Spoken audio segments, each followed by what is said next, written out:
La codificación del derecho francés, acaso lo más durable de lo que hizo Napoleón, era un sueño tan viejo como el siglo XV y una parte integrante del credo revolucionario, pero un periodo de legislación torrencial es poco propicio para una tarea que exige firme visión del paisaje legal.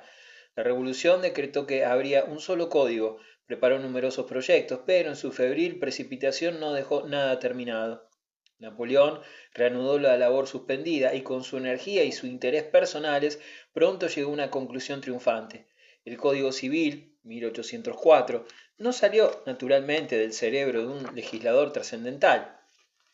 Se fundieron y vertieron en un solo volumen los principales principios jurídicos del viejo régimen, el derecho romano que predominaba en el sur y las costumbres francas que regían en el norte, junto con aquello de la legislación revolucionaria que pareció bien a Napoleón y a sus consejeros, con tan magnífica claridad que hasta el profano lo podía leer con gusto, y tan concisamente que podía llevarse sin dificultad en el bolsillo. El mérito del Código Civil no es que fuera exhaustivo, que impidiese el desarrollo de las leyes casuísticas o que sea impecable en forma y en sustancia, sino que en firmes líneas generales, perfectamente inteligibles, fija la estructura de una sociedad laica civilizada, basada en la igualdad social y en la tolerancia religiosa, en la propiedad privada y en una sólida vida de familia. El momento era oportuno. Pocos años antes el código hubiera sido adornado con extravagancias revolucionarias, pocos años después lo hubieran oscurecido las tinieblas del despotismo. Redactado, como lo fue, en el momento de más brillo del consulado, cuando Napoleón administraba justicia equitativa a todos los sectores de la sociedad francesa, ofreció, no solo a Francia, sino a toda Europa, una fácil perspectiva de un país fiel a una larga tradición de disciplina familiar y de propiedad privada, pero al mismo tiempo aferrada a los mejores frutos de una revolución laica y liberal. Esta es la principal trascendencia europea del Código Civil. Con las instituciones del matrimonio civil y del divorcio, extendió en Europa la idea de una comunidad capaz de prescindir de la ayuda clerical. Para las confesiones religiosas, el matrimonio ha de ser siempre un sacramento. En el Código es un contrato civil que puede ser concluido fácilmente y a la vez fácilmente rescindido en el polvoriento despacho de un seglar no santificado. Por vez primera, desde la aceptación del cristianismo por Constantino, un Estado europeo sólido y ordenado legalizaba en un código la vida enteramente secular. De ello no debe deducirse que Napoleón menospreciase las fuerzas de la disciplina religiosa y familiar como elementos de la higiene social. Precisamente sucedía lo contrario. Las ideas de Napoleón sobre la vida de familia eran de una austeridad romana. Para él, la autoridad paterna nunca podía ser demasiado fuerte o la sujeción de la mujer demasiado completa. ¿Sabéis? Decía, que el ángel mandó a Eva a obedecer a su marido. La moral ha escrito este precepto en todas las lenguas. A fortiori es preciso escribirlo en francés en el código, pero la marea del secularismo revolucionario era demasiado fuerte para poder resistirla. Napoleón aminoró las posibilidades del divorcio que había sido establecido por la revolución, pero se vio obligado a aceptar la institución. Es característico de la grandeza de Napoleón que, no contento con iniciar la empresa del Código Civil, tomase parte sustancial y a veces decisiva en la discusión del proyecto en el Comité Legislativo del Consejo de Estado. Los detalles técnicos menudos no le interesaban, pero su mirada era de águila para todos los problemas que rozaban los aspectos más amplios de una política sana, y cuando ello entraba en su campo visual, siempre mostraba una preparación con opiniones claras y convincentes. En general, quería que Francia fuese un país de propiedad moderada en extensión, aunque no demasiado subdividida, de padres despóticos e hijos obedientes, y de mujeres sin derechos y sometidas. Para todo ello consiguió estampar el sello de sus fuertes convicciones en el derecho francés. El Código Civil, más que cualquier otra influencia, extendió por Europa la fama de las instituciones de la Nueva Francia. En él se hallaba el meollo de la filosofía revolucionaria en forma práctica para el uso de los hombres, combinación de fructíferas innovaciones y de antiguos usos, libertad combinada con orden, y desde la Institutia de Justiniano ningún otro código ha sido tan copiado. Hubo además otros 4 códigos napoleónicos, 2 por haber sido redactados bajo el imperio y por tratar de enjuiciamiento y castigo de los delitos, están deformados por la marca del poder arbitrario. Una larga lista de penas severas, incluyendo la confiscación, muestra que los autores del Código Penal estuvieron lejos de reflejar lo mejor del pensamiento de su tiempo en la esfera de la legislación criminal. El Código de Procedimiento Criminal está sujeto, aunque en grado menor, al mismo reproche, aunque da al acusado la garantía de un juicio público y de un jurado. Estas ventajas singulares, legado de la Revolución, estaban contrapesadas por otros preceptos procedentes de la jurisprudencia del antiguo régimen o introducidas a requerimiento de Napoleón, que eran menos favorables a la protección del débil y del inocente. Es suficiente señalar aquí el sumario preliminar secreto hecho por el juez de instrucción y el hecho de que el nombramiento del jurado se confiase a los prefectos. Mientras iba avanzando esta obra legal, iba tomando cuerpo en la mente de Napoleón un plan de disciplina intelectual para el imperio, tan estricto como el de la orden de los jesuitas. El sistema alegre y confiado que prevalecía en Inglaterra, mediante el cual jóvenes de buena familia que no tenían interés positivo más que en el cricket y en los bolos, o en el tenis y en el golf, recibían un barniz superficial de griego y de latín de pedagogos que no podían ser destituidos ni por el mismo rey Jorge. Era algo del todo ajeno a la mente del emperador. Hubiera considerado como un acto de locura política dejar la educación del pueblo al azar de la empresa y del talento particulares.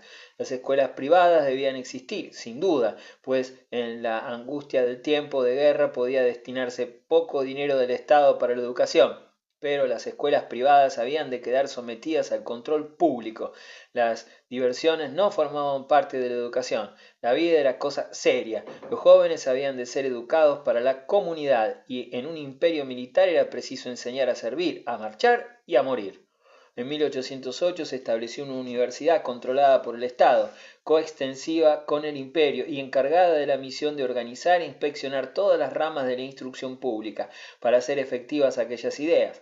La extraña semilla germinó en una tierra preparada para la centralización y la Universidad Napoleónica de Francia, dividida en academias locales, sobrevivió con algunas modificaciones hasta el siglo XX. En todo ello había poco de democracia. Nada se hizo para las escuelas primarias, que se dejaron a los particulares. En la misma esfera de la educación secundaria, los liceos y colegios del Estado estaban lejos de cubrir la mitad del territorio. Por lo tanto, si el reinado de Napoleón es memorable en la historia pedagógica de Francia, no lo es porque el Estado fuese generoso con la educación, sino porque era hostil a la libertad intelectual. A uno de los lados del canal se hallaban los discípulos de Eton, alegres y sin preocupaciones, azotados insistentemente y enseñados con indiferencia. Al otro lado, en un liceo que participaba de la melancolía de un monasterio y del rigor del cuartel, tristes muchachos en tiesos uniformes, ejercitados, vigilados, eran atiborrados de información y en el proceso de su rudo ajustamiento al propósito espartano del emperador, carecían de los sanos esparcimientos de la juventud. Una de las fallas de la prudencia de Napoleón se halla en que, pudiéndolo ganar todo con una paz prolongada, tuvo que ordenar su política de manera que excitó en grado máximo los temores de sus rivales. En Londres se observaba cómo, mientras los barcos ingleses y las mercancías inglesas eran estrictamente excluidos de los puertos franceses, el poderío de Francia crecía constantemente. El gobierno inglés no era indiferente a estos acontecimientos. Cuando vio una guarnición francesa establecida en Holanda, comenzó a reconsiderar su empresa de recuperar el Cabo. Cuando contempló que el Piamonte y el Valais se anexionaban a Francia y que las repúblicas suiza y cisalpina recibían nuevas constituciones que las colocaban más claramente que antes bajo la influencia francesa, suscitó el problema de las compensaciones. Cuando supo que una gran expedición militar, más poderosa que lo que exigía su objetivo confesado, había marchado a recobrar la República Negra de Santo Domingo, sospechó con razón que Napoleón albergaba vastos designios ulteriores en el hemisferio occidental, pero todavía más siniestro que esos síntomas inquietantes era la evidencia de que la recuperación de Egipto y la expansión del territorio francés en la India ocupaban todavía un lugar en los planes del primer cónsul. Un informe, debido a la pluma del coronel Sebastiani, publicado en El Monitor el 30 de enero de 1803, describiendo la popularidad de los franceses en Oriente y la facilidad con que podría reconquistarse Egipto, confirmó las peores sospechas acerca de las intenciones de Napoleón. Pero, si la guerra había de estallar de nuevo en el este, Malta, con su soberbio puerto y sus célebres fortificaciones, constituía un punto esencial en las defensas inglesas.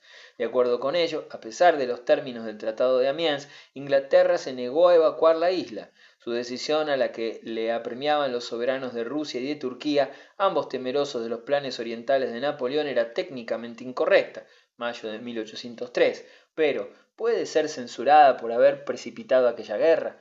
Las instrucciones secretas enviadas por Napoleón al general de Caen muestran que el plan para el engrandecimiento francés en la India ya había sido formulado en todos sus detalles. Antes de que se hubiese dado ningún golpe serio en la guerra, tuvo lugar en Francia una notable revolución constitucional.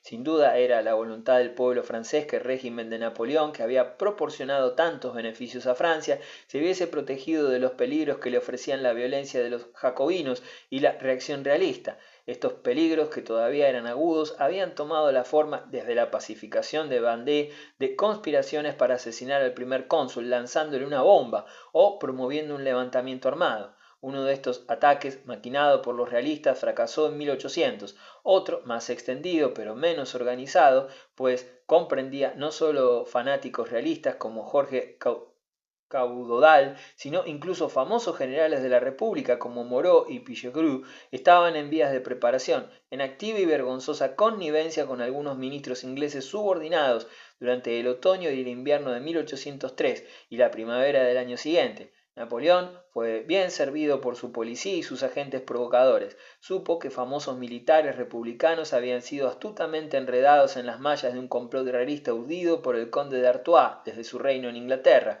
que Moreau había hablado de él a Pichegru, que Normandía y Bretaña habían de ser envueltas en la rebelión y que toda la conspiración estallaría a la llegada de un príncipe de la casa de Borbón. ¿Quién era este príncipe? Se daba el caso de que el duque de Enghien, el último descendiente de la casa de Condé, se hallaba en marzo de 1804 en Entenheim, en Baden, cerca de la frontera francesa. Napoleón decidió su muerte, aunque Moreau y Pichegru y George ya estaban encarcelados y habían desaparecido todo peligro inmediato. Aquel inocente joven, pues Enghien, como supo Napoleón antes del desenlace, no tenía participación alguna en el complot, fue secuestrado, arrastrado a Vincennes y allí, en la madrugada del 21 de marzo, fusilado en secreto y precipitadamente. Llevado a cabo con fría decisión que repugnó a la conciencia de todo el mundo civilizado, el crimen del Corso produjo sus efectos previstos. Ya nunca más los príncipes de Borbón se mezclaron en conspiraciones para aniquilar a Napoleón, ni los republicanos sospecharon de él que fuese un realista encubierto. La sangre del joven príncipe inocente fue una prenda de que el primer cónsul se había colocado él mismo en las filas de los regicidas.